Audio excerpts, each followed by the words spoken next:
Hello and welcome everyone to today's webinar on value-added relationship information with the Core Values Index. We're very, very excited to have Dan Cox here presenting with us again. He is the Global Director of Affiliate Development with Taylor Protocols. Thank you, all of you, for your patience while we were getting set up. A little bit of a technical difficulty there. So please continue to work with us. I'm going to actually be doing Dan's PowerPoint for him so that you all have a chance to see it. Because of the number of people on the call today, what is happening is all of you are here in a mute mode. So what that means to you is when you have a question, simply type it into the question panel in the control panel for the webinar. I will, of course, be feeding those questions to Dan as we go so that you can get them answered, get the information that you want. Dan, I'm going to go ahead and turn it over to you, and thank you. Well, thank you, and thank you, everybody, for being on the call today. Thank you, Kathy, for setting this up. And yes, we are going to have a little bit of a technical difficulty in that Kathy will be flipping the slides for us. So I'm going to probably have to prompt her to flip through the slides as I'm speaking, and hope that you'll just be able to put up with that little blip in our presentation. Today we're going to be talking about two things. One is how to integrate the Core Values Index into your business and your life. I know that on the call today we have a number of people that are independents, coaches, consultants that work outside of organizations. And we also have a number of people who are calling in that are internal to organizations. So we're aware that we have a mixed audience. We're going to be speaking to both of you. And so part of is how to integrate the Core Values Index as an internal person as well. We're also going to be talking about the opportunity to leverage the Taylor Protocol suite of products and how you can do that as an independent contractor. Now, the Core Values Index, many of you have not had a chance to take it. Go ahead and flip the slide, Kathy. That two sides of the house, by the way, is really two sides of the house for Taylor Protocols. Is that one is that we're teaching people to become experts in the CVI. Secondly, we're showing folks how to leverage our work.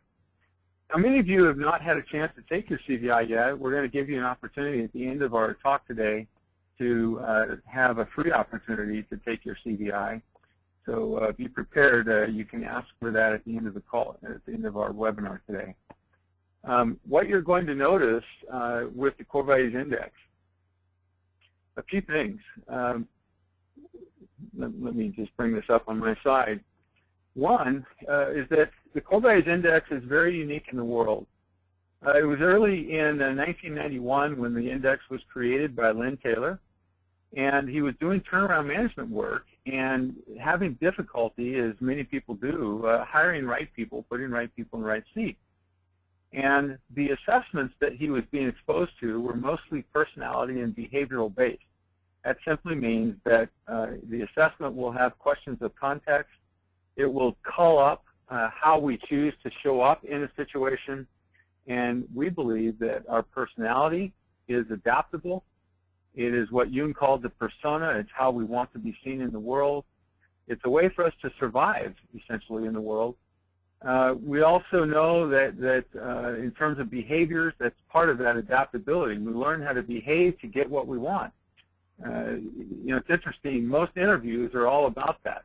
I'm here to get a job, and I'm going to tell you everything that I believe you need to hear from me in order to have work with you and to be hired.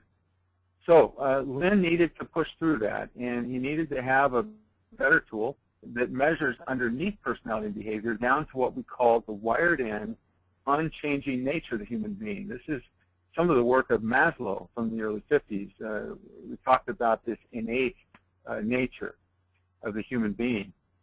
So we are now being called the first to very cleanly measure and quantify this innate nature of the human being. We have a 94% repeat score reliability. That means that that if you take the tool today and then you take it 10 years from now, the likelihood is that it will come back very much the same as what you did today. We've studied this now over the course of, I think it's between 18 and 20 years now, and we continue to have this remarkable repeat score reliability, which you're going to learn as we go through our work today, the importance of that. The other part of the protocols is that we have been able to succeed with a very high hit rate of putting right people in the right seat. We've done now over 1,700 profiles. We've been in over 700 companies doing our work over the course of 25 years. We have placed over 8,500 people. We've done A, B, C, and D rankings through our boss's judgments of over 40,000 people, and done numerous studies and a longitudinal study of this. And we have been able to show that our methodology has an extremely high hit rate of putting right people in the right seat. You're going to learn why as we go through our information today. And then the CVI currently is being taken every 3 minutes. We just did a recent test on this, and that number has gone down to 2 minutes now. Anywhere in the world, we did a study some months ago and saw that in the course of a weekend, we had over 26 countries represented and who was actually taking the core values index. So we are becoming the top echelon of assessments now. We believe that right now we're at 500,000. We believe in a very short time we will be at 1 million users, and that we will be on pace to pass some of the gold standards in the assessment world very quickly. We also currently have completed the English, Spanish, and Dutch versions of the CVI. Now, a little bit about just an overview of how people have integrated us. Coaching is one major place. The Core Values Index, go ahead and hit the slide there, Kathy. The Core Values Index has become an extremely valuable tool in the coaching world. Because we are looking at quantifying the innate human energy of the human being, we found this to be a very foundational starting point for doing any kind of coaching relationship. Again, when I was a counselor some years ago, sometimes it would take me a year to learn about the nature of this person. With the Core Values Index, I'm able to get a snapshot of that in a very accurate way, and actually start my work with that individual from a place of understanding who are they at their very core. And it has revolutionized the process for me of coaching people. Training. We're finding that the Core Values Index is being used in leadership development training. That's just extremely powerful because what we're doing now is I don't know if you all know this, but over $650 billion is being spent every year in organizations on internal training. We believe that the majority of the people that are being trained to do certain tasks that they are not wired to do, and that there are a lot of dollars that are actually being wasted in that world because we're training people that eventually are going to go away. It's not a job that is suited to them. So the CVI has become a very central place in the training process inside companies, where now we're able to see from kind of the onset what people are suited to do, and we're able to train and give them work that is a more natural expression of who they are. So it has revolutionized the training world. And then finally, leadership development. The CVI, what we've learned is that when we're able to align people with an understanding of who they are, and when they can start from that basis and begin to align their lives with who they are, they don't have to pretend anymore. We find that leadership, the ability to lead, the ability to be in a leadership role, increases substantially. So leadership development is another place of great contribution that the CVI is bringing.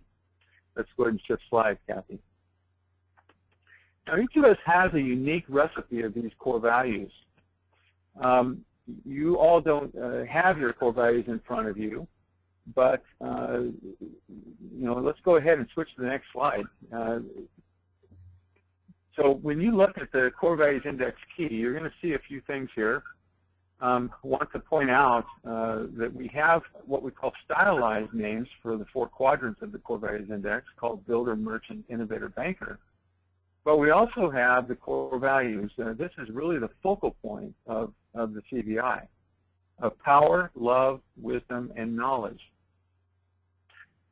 You'll see those in gold.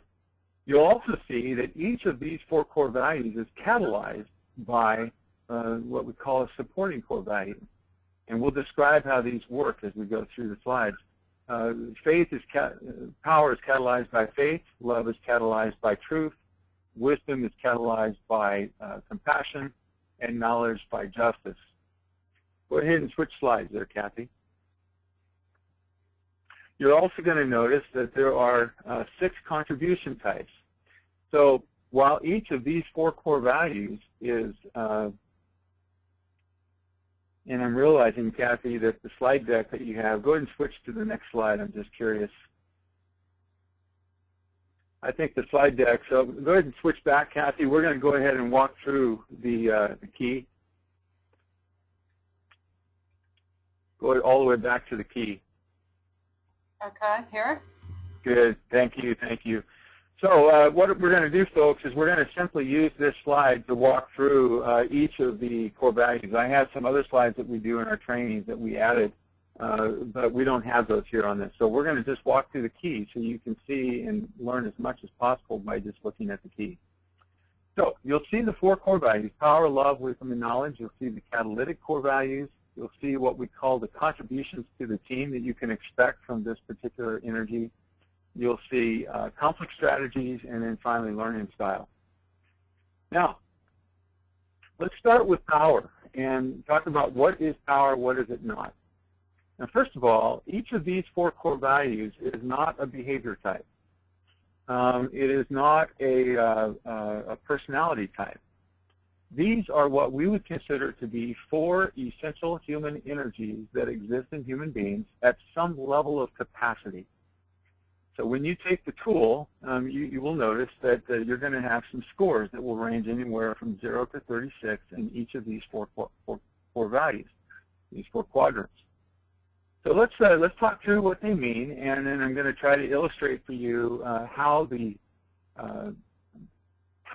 human operating system works as you look at this slide. Power. What is power? We'll start with what it's not. Power is not abusive. Power is not forceful. Power is not about walking into the boardroom and slamming our fist on the table and telling people what to do. Power gets a pretty bad rap in the world because of, quite honestly, because there's a lot of misuse of power that we all are exposed to. So power is essentially is innocent and is useful and has as much of an impact to make in the world as love, wisdom, and knowledge have. What power is my personal energy that is applied to make a positive difference. It is based on an intuitive sense, just a purely intuitive sense in my gut that says it's time to take an action and cause a result. It doesn't have to rely on a relationship. It doesn't have to rely on wisdom of asking questions and assessing. It doesn't have to rely on gathering any information and getting knowledge. Power in itself is able to intuitively sense what needs to happen and will simply take an action and cause it to happen. And it is that my intuition is sufficient enough for me to take an action and get a result. Power is catalyzed by faith. Faith is not used here as a religious term, but it is really, it's a confidence. Now let's talk about what the catalyst means. You're going to see this as we run through this key here.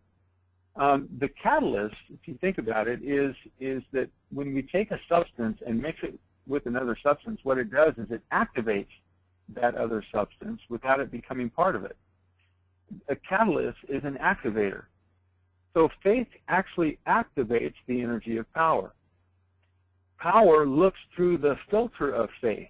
to see if it can have an impact in the world. Another way to say the same thing. Now, we talked about a concept called the dimmer switch. I'd like you all to take some notes on this and think about this. When faith begins to dim, imagine power shows up in the room and looks through the filter of faith to see if it can have an impact.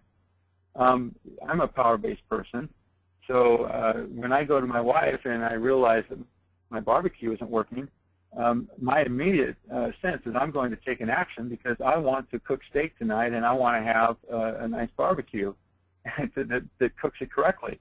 And so everything in my intuition says I need a new barbecue. Well, I'm confident about that, but when I run it through my wife who has very little of this energy in her life, she happens to be a very high banker, which is based on knowledge and based on caution and all kinds of other things. She will ask me whether or not we have the money and whether we can afford it, and she's willing to have a pretty bad steak to save money for us. So I encountered a lack of confidence. You see, when power is being exerted and there is no confidence, it begins to feel a little shaky.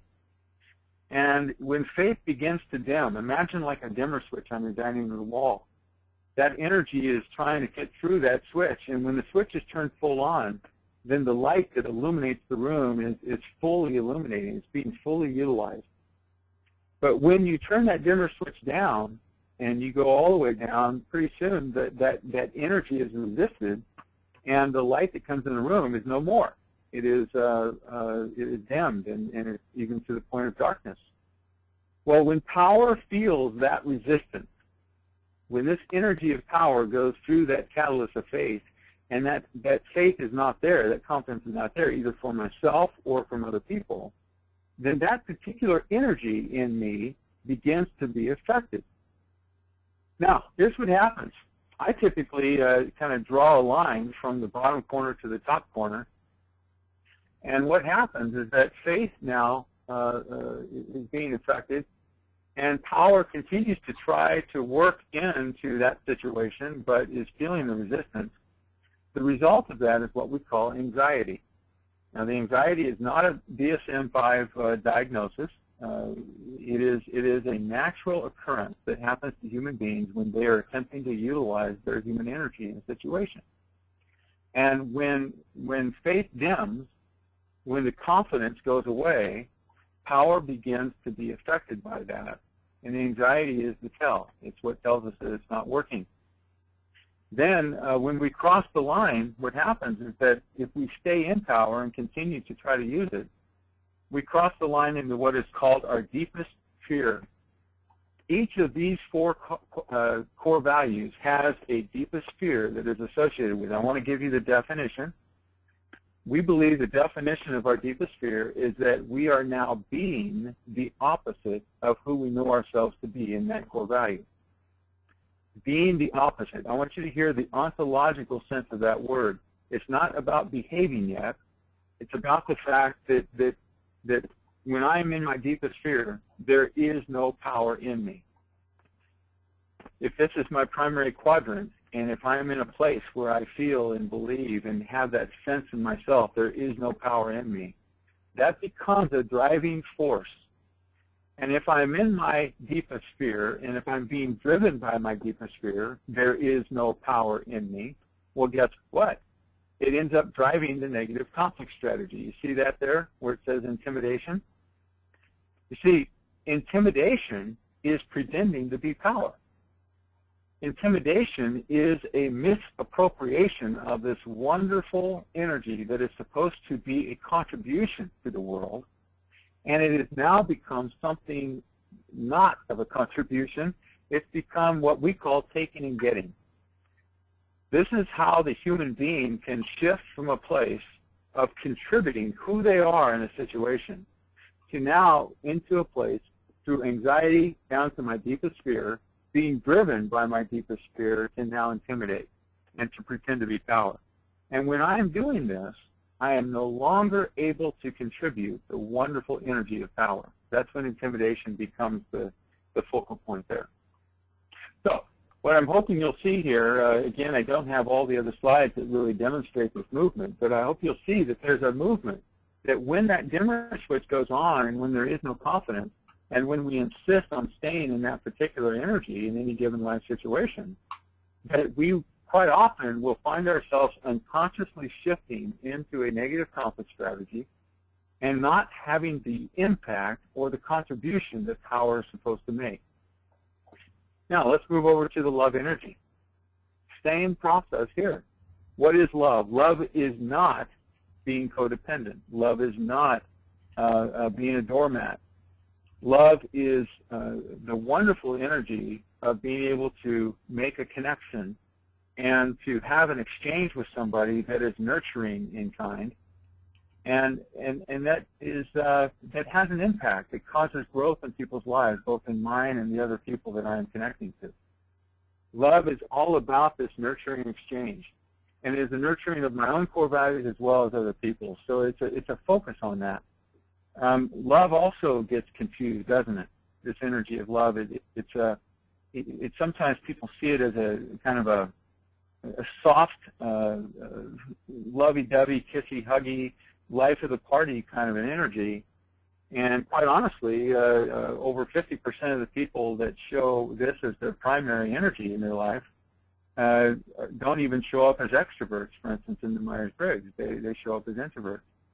So love is not just about being a life of the party, being kissy-huggy. That's not what we mean by love. It is a deep, deep commitment that I have to connect to you and to have a back and forth process, to talk and listen. That is the learning style of the love-based person. Now, when love is catalyzed by truth, truth is the way things are. If I'm telling you the truth of who I am and you're telling me the truth of who you are, then love, the energy of love, is flowing freely in that situation. It is having the impact it's supposed to have.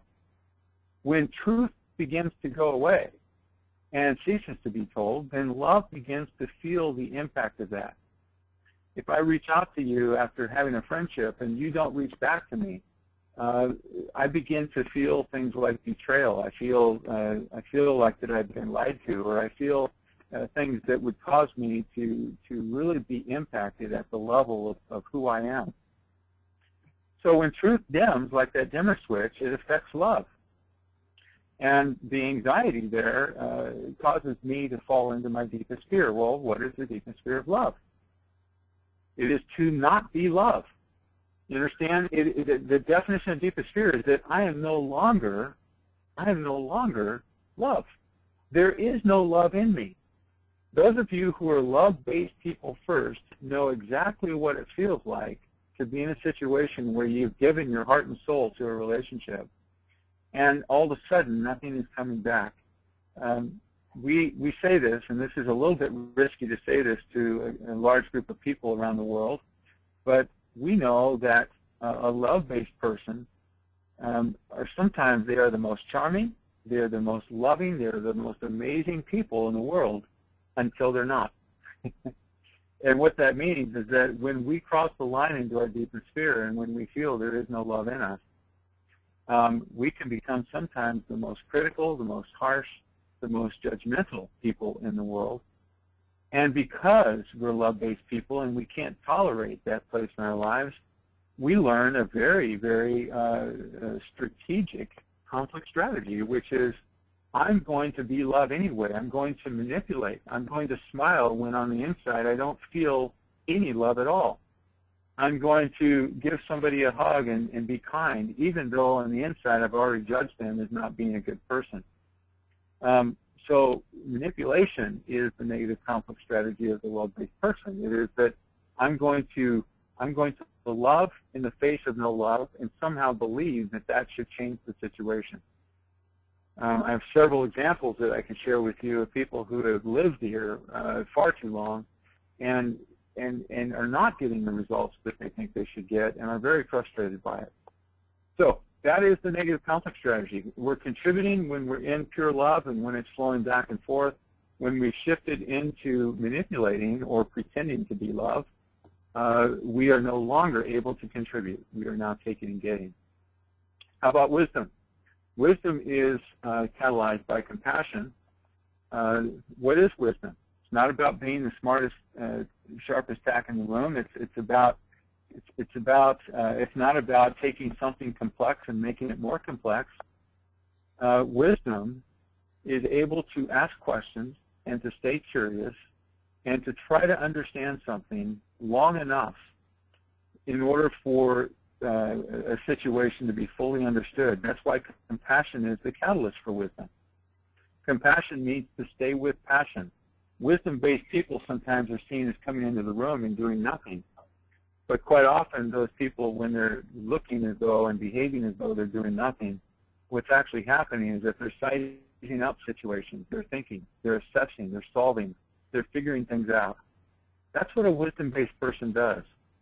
And it's driven, it's promoted as we look through the lens of compassion. It is that I truly, truly want to understand something. Now, when compassion starts to go away, it's interesting. I have a very close friend who is a high wisdom person, and I've encountered him at times where his compassion is completely gone. And it's interesting what happens to his wisdom. When compassion goes out the door, the anxiety is that we feel that wisdom is not having the impact it's supposed to have. We fall into our deepest fear. The definition of deepest fear is that I am no longer being wisdom, I am foolish. A wisdom-based person's deepest fear is that they would be foolish or that somebody else would be foolish in their sight. And the process there is that when I start to feel that, I can no longer truly contribute wisdom. What I'm going to end up doing is my negative conflict strategy. My wisdom now becomes interrogation. I'm no longer asking questions to understand. In fact, now I believe I do understand everything, and I'm asking questions to paint you into a corner. And so I don't have to feel foolish anymore, but now you are the one who feels foolish. Do you see how insidious that negative conflict strategy can be? And those of us, again, who are wisdom-based people first, you can look back in any conflict that you've ever had, and you'll find that interrogation is a very high-level skill that you probably have in that negative conflict. When we're doing that, we're no longer able to contribute the wonderful energy that wisdom is there to contribute, which is to truly, truly ask questions and to understand something and to remain ignorant for a long time until we fully understand it. Now, finally, knowledge. Knowledge is not, again, about being the smartest person in the world, in the room. Knowledge is very interested in the data. It's interested in the information, the details. Knowledge needs to collect the facts and do the research before it can take another step. Knowledge tends to be very cautious. I need to know this before I do it. I will not take risk until I completely know something. So knowledge is very important. My assistant happens to be knowledge first, so does my wife. And one of the things I've learned is that when they are contributing information to me, it's extremely important for me to honor that process, which means that I'm not just smiling and saying thank you for the information, but I'm actually looking at it and reading it and considering how to use it.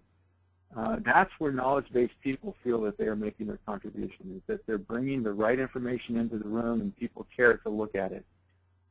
We see several examples where knowledge-based people in organizations have been almost become a subculture in the organization. And it's interesting what happens there.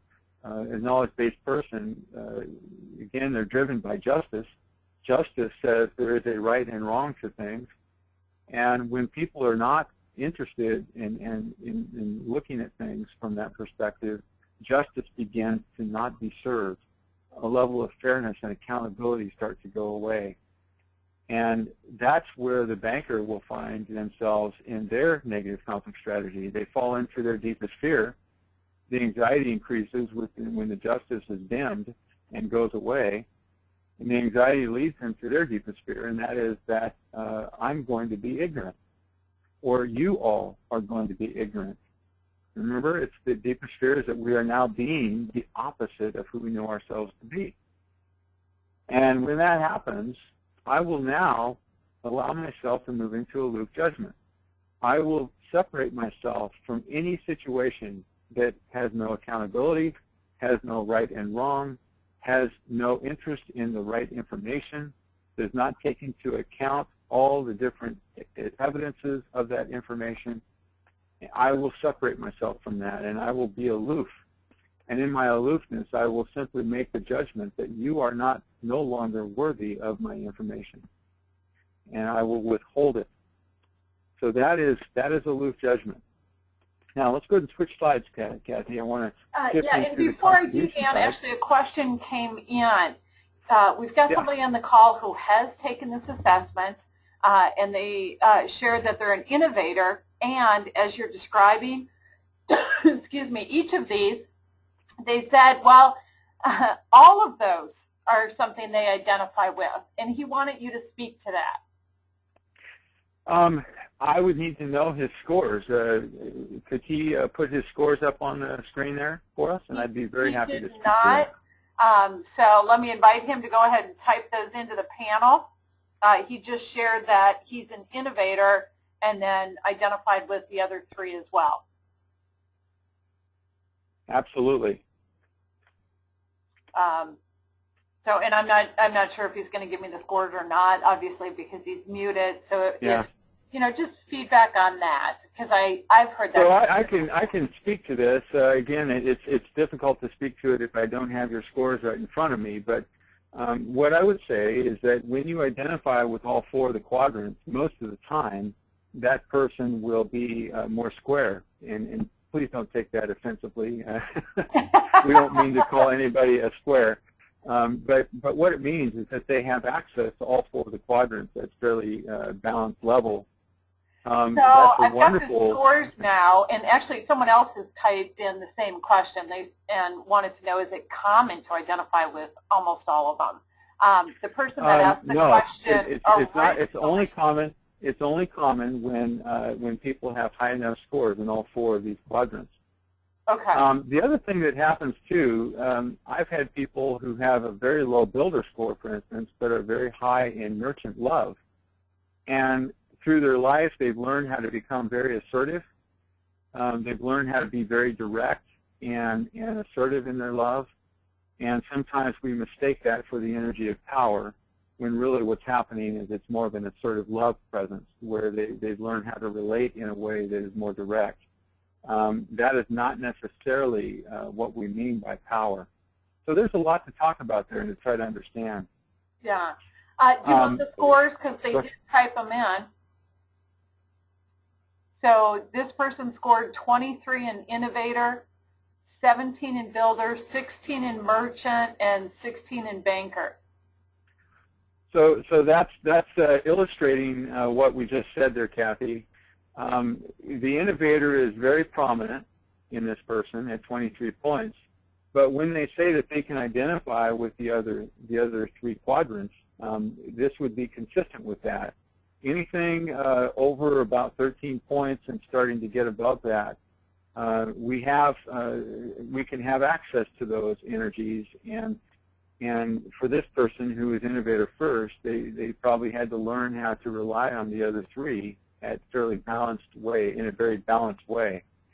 So that's what we're hearing from this person, is that they have looked at all of, and they're identifying with all of the energies because they have fairly equal weighting between the other three. Does that make sense, Kathy? Okay. Yeah. Well, and I see those other three scores being somewhat balanced. So yeah. Yeah. So that's what we're going to see when people have the identification with all four of the quadrants. We're going to see some balancing in there. Now there's a challenge involved here. I want everybody to hear this. The challenge is that you can be balanced in all four of these, but when we have scores that are really close to each other, once the innovator at 23 dips down to those other three, they will tend to shift back and forth between those three rapidly and unconsciously, and really shift too quickly sometimes off of the energy that can have the greatest impact in the room.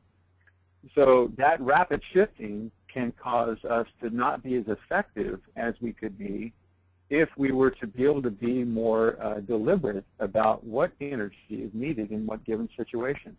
And this is part of what the book Choices, Lynn wrote a book, a very wonderful book called Choices. This is what that's all about, is learning how to do more consciously what we did unconsciously as children. You see, as children, unconsciously, we shifted back and forth between these values.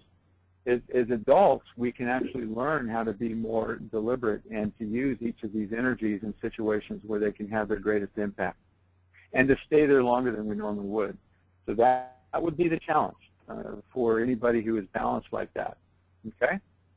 Let's move to the contributions. Okay. So pulling up the next slide. one. Here you go. Yes.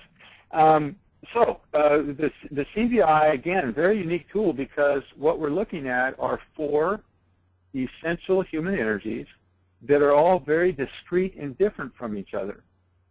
In fact, here's a statement for everybody. You can't be in the presence of power and be the presence of love at the very same moment in time.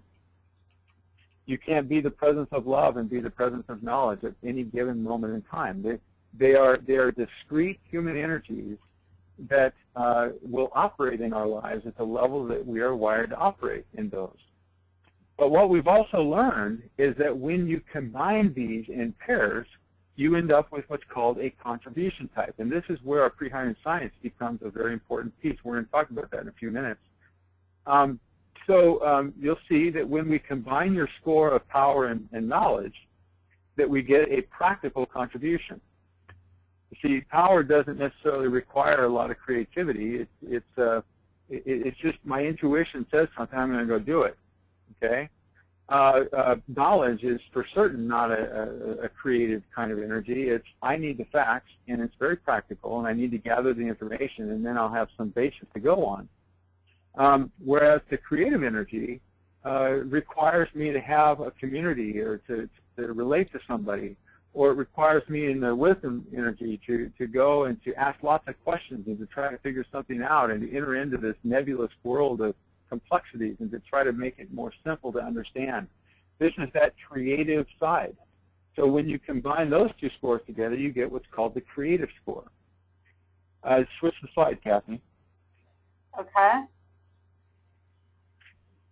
Now, you also have the same thing, another pair between intuitive and cognitive.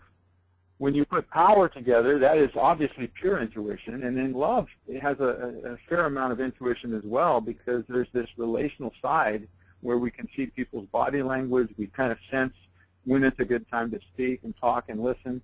There's a lot of intuitive involved in that love energy. Whereas the cognitive energy is that knowledge and wisdom. We see a lot of engineers that are banker innovators quite often. And it is that thoughtful side. I need to collect the information, or I need to assess and think, and I need to think to ask another question to figure out what's next. That's cognitive. Okay. By the way, if I put a cognitive person in a position, in a work position, that is really requires more intuition, what I'm doing is I'm setting up a problem for myself. We tell our bosses that you will get exactly what you deserve. You're going to get somebody who will overthink something to the hilt and not take action or not go out and call somebody and create a relationship and fix that or deal with it from that level. If you put an intuitive person in a cognitive type of position, they will make lots and lots and lots of mistakes because they're shooting from their hip. We call the builder merchant the spontaneous combustion person. So this is very, very important in the hiring process to understand, and when we benchmark jobs, is to understand how these contribution types flow out in that particular position. Switch slides one more time, Kathy. Then we've got this crosshatch of community versus independent.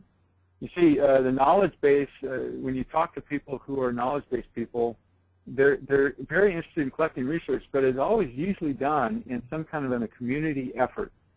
The information that they're going after is for the community. It's for society.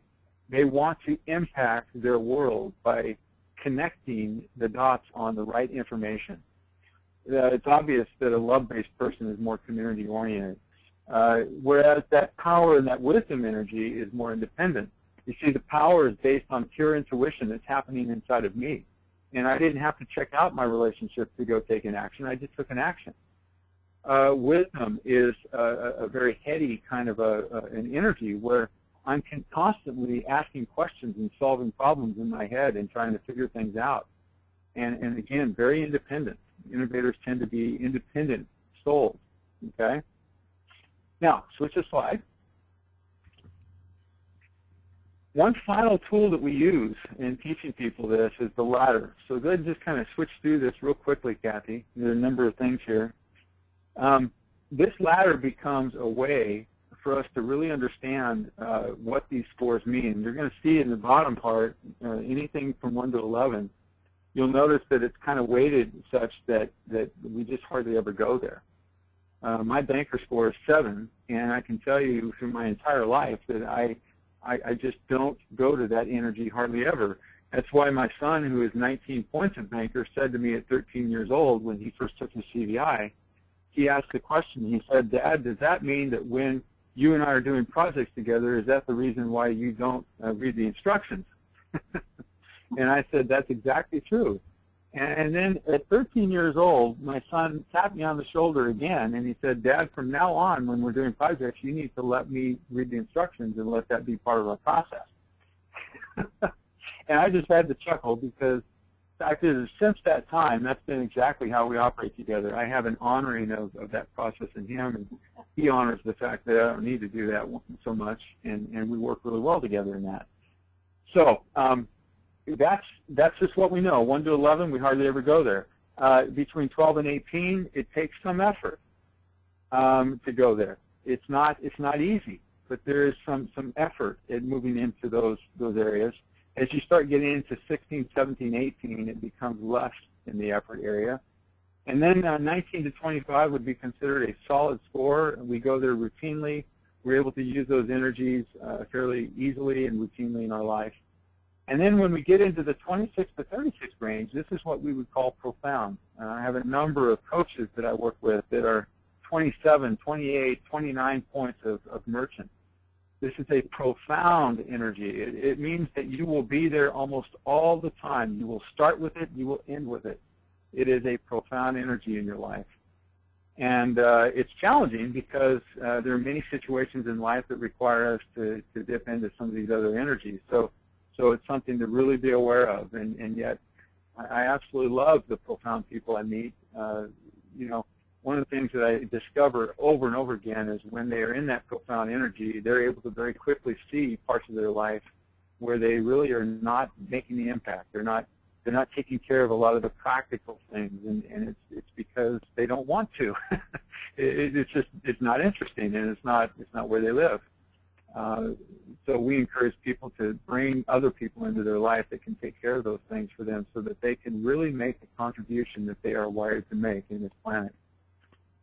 All right, and you'll see the gap analysis there. We're not going to get into the details of this, but this is part of the tool of helping people understand the relative weighting of the scores, what they mean. And we have an every 3-point rule. You can put the slide one more time there, Kathy. Not going to get into this detail either, but there is a weightedness that you will notice that as you go down the ladder, the scores become less and less weighted in our life. Okay? And we use a little rule there to help you understand that it's really not a 3-point gap from wisdom to knowledge. It's a 1 order of magnitude gap. Every 3 points equals 1 order of magnitude.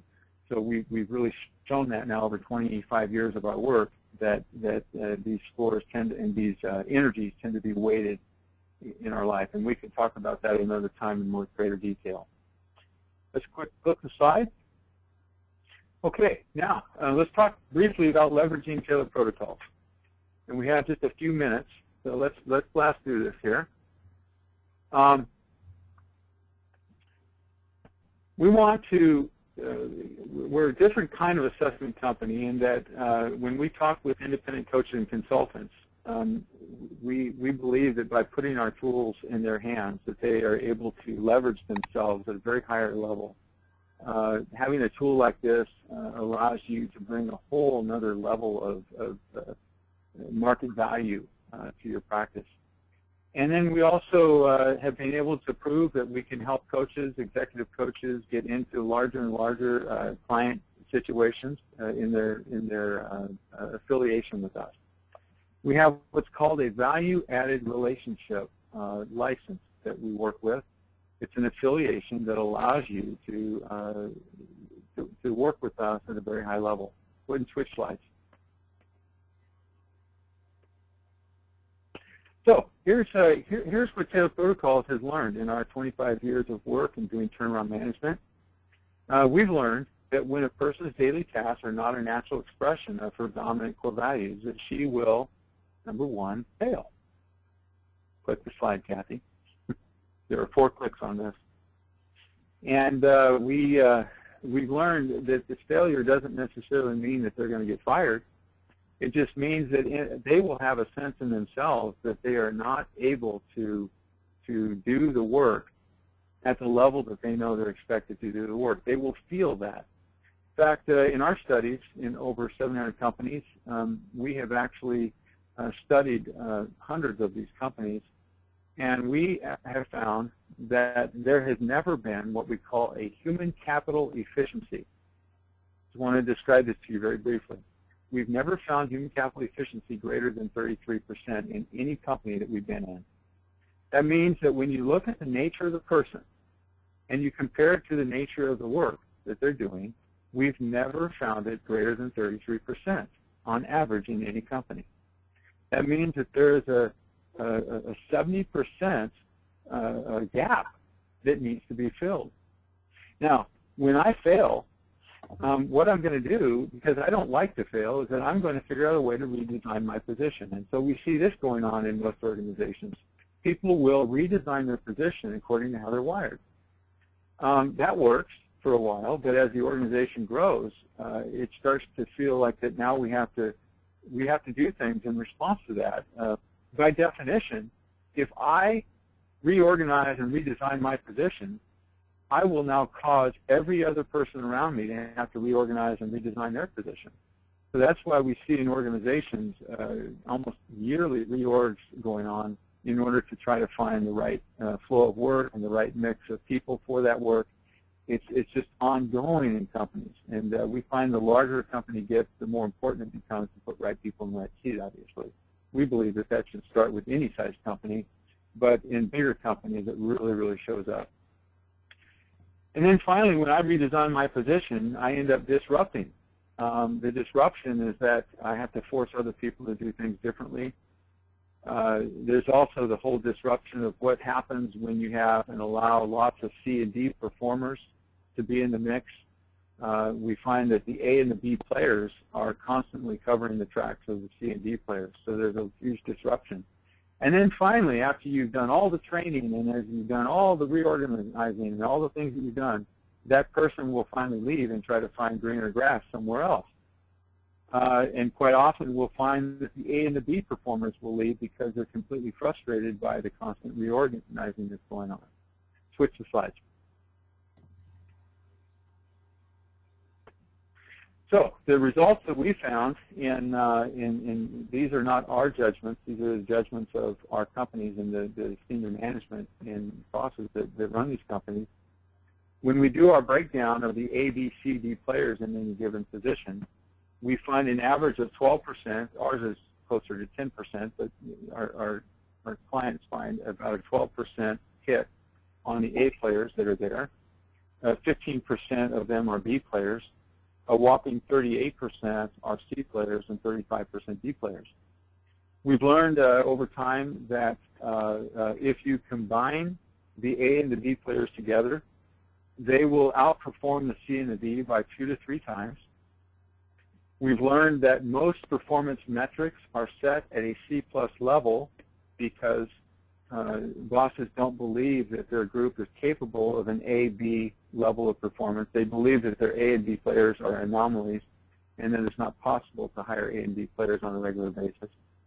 And then we also learned that by just the presence of the D player, we actually calculated this over the course of several company engagements. They were costing the organization 2 to 3 times their yearly compensation just by the presence of having the D players in the mix. Go ahead and switch the slide. So we ask a couple of questions. These are what we call business optimization questions. Number one, what would be the productive output of your company if all of your employees were A or B players?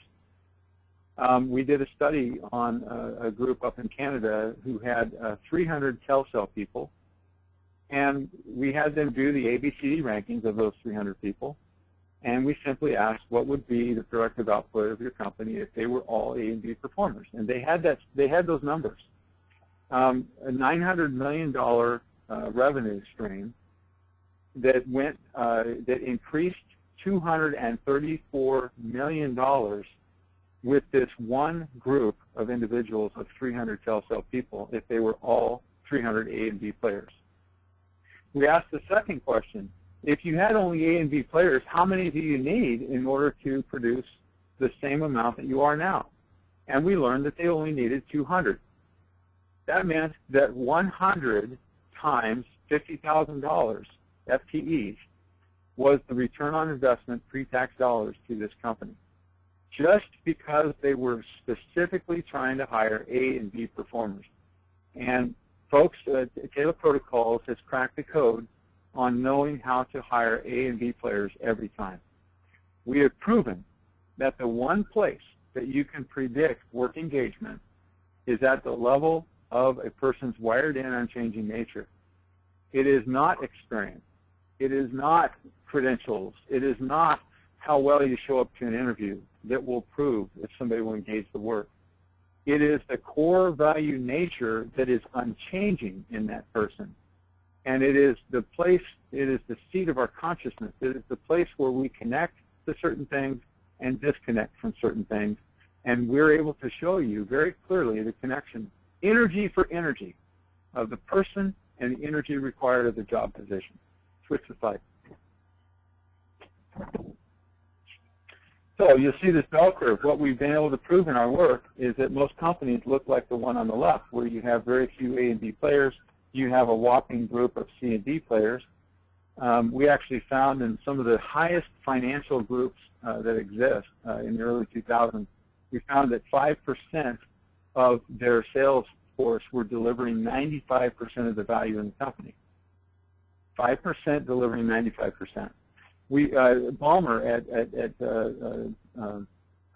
Microsoft said that 12% of his people are delivering 95% of the work in his company.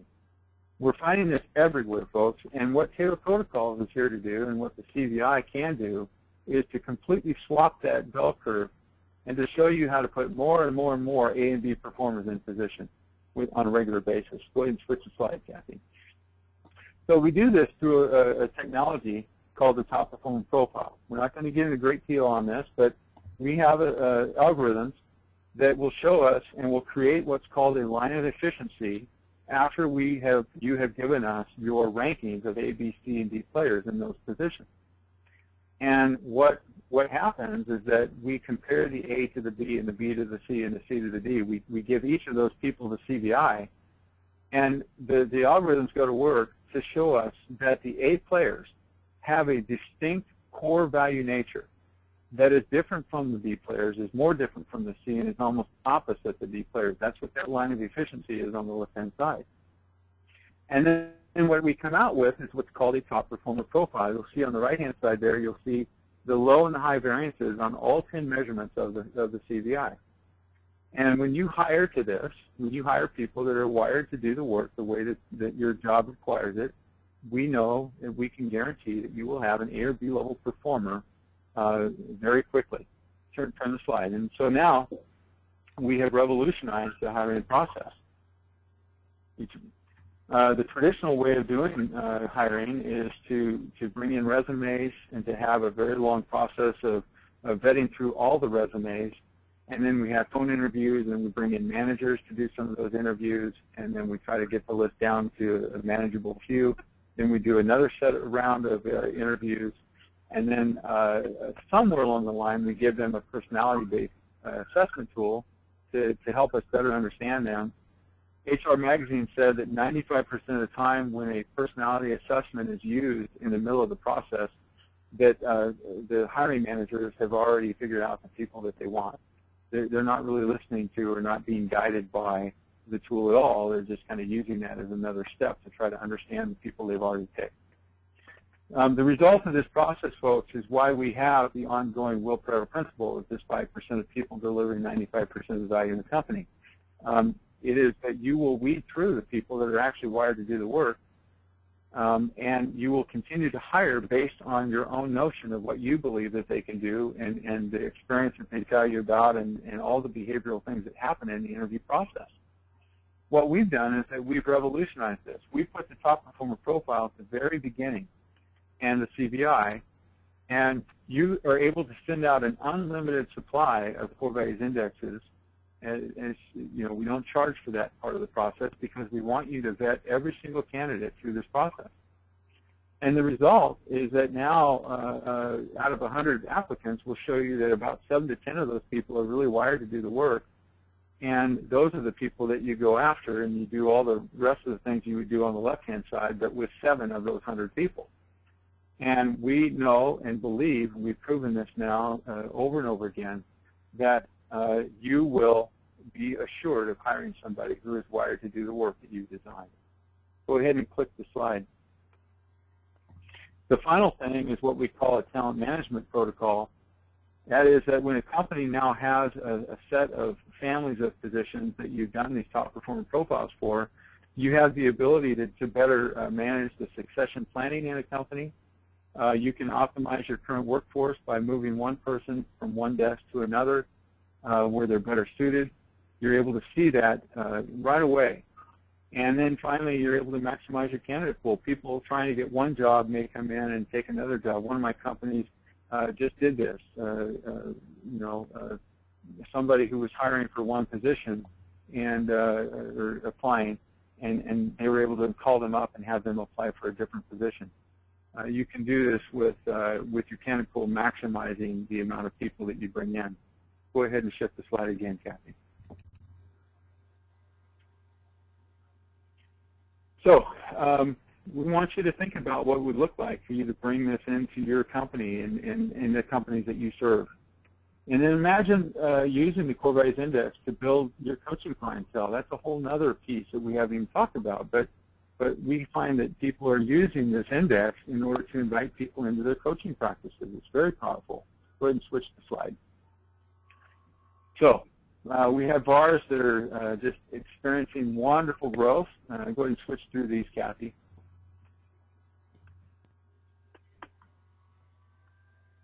Switch through this one too. Yeah. You're managing. And this is my own story. I know that we're kind of right at our time, aren't we, Kathy? So we probably better just go ahead and go right to the levels of participation. Okay.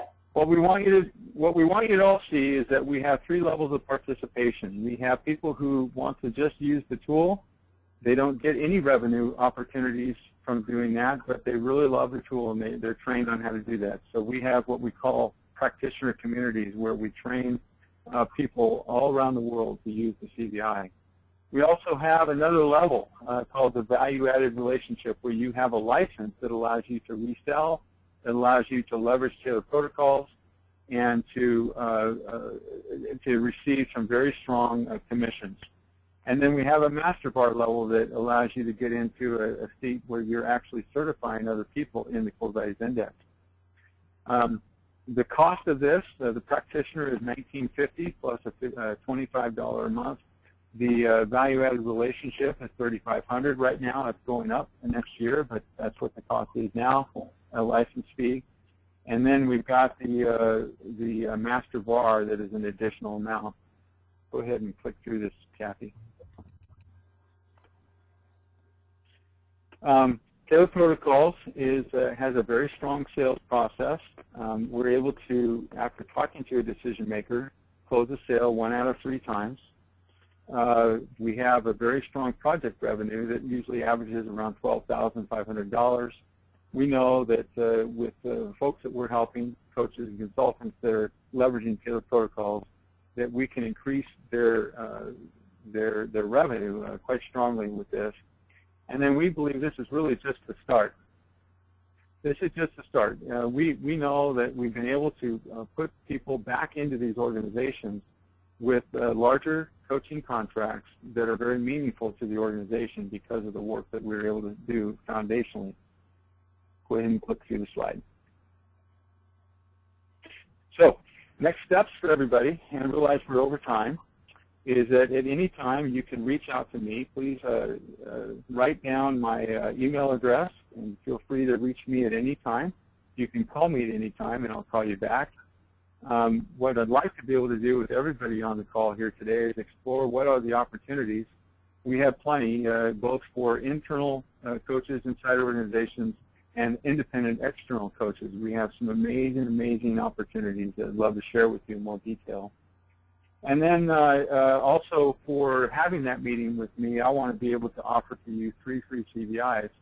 And that's on top of one for yourself. We want to make sure that everybody on this call, if you have not taken your core values index, we want you to reach out and make sure that you're able to get one for free and not have to pay for it. Normally they're $50 retail, so we want you to have that for free for the use of your time today. So please reach out, and Kathy, you can kind of give some information about how people can do that, and then I'll just I'll stand by and just want to thank you all again for your time. Thank you so much, Dan. So everyone on the call, let me give you a couple of options. First off, obviously, you can see Dan's email address and phone number. Alternatively, if you want, I can give Dan your information. In order for me to do that, I am going to ask you to do one of 2 things. One is in the chat box or the question box in your control panel right now, please type in your name, phone number, and email address and ask me to give that to Dan. Alternatively, send me an email with the information you want me to pass on to Dan, and then he will reach out to you and set up a conversation with you. So those of you, and already, Dan, by the way, a couple of people are doing that, so thank you very much. Giving me your information says, yes, go ahead and give it to Dan. I will pass it on to him. Alternatively, you have the option of reaching him directly on your own.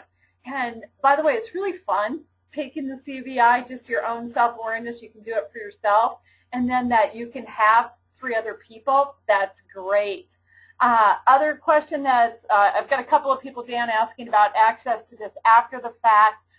Just to let everyone know, I will load the recording to this on our YouTube channel, and I will send all of you a link to it on our YouTube channel, so you will have access to this presentation. So absolutely going to make that available to you. And then, of course, those of you that do want to talk with Dan directly, I'm sure he's going to bend over backwards on whatever additional information you want. So excellent. Thank you very much, Dan. Thank you, everybody on the call. I can leave this open for a little bit longer because I do have people continuing, Dan, to type in names and phone numbers and email addresses and that kind of thing, and I'll be sending those to you as well as anyone that's reaching out to you directly. So thank you all, and thank you, Dan. Thank you, everybody. I appreciate your time today. All right, excellent. Thanks.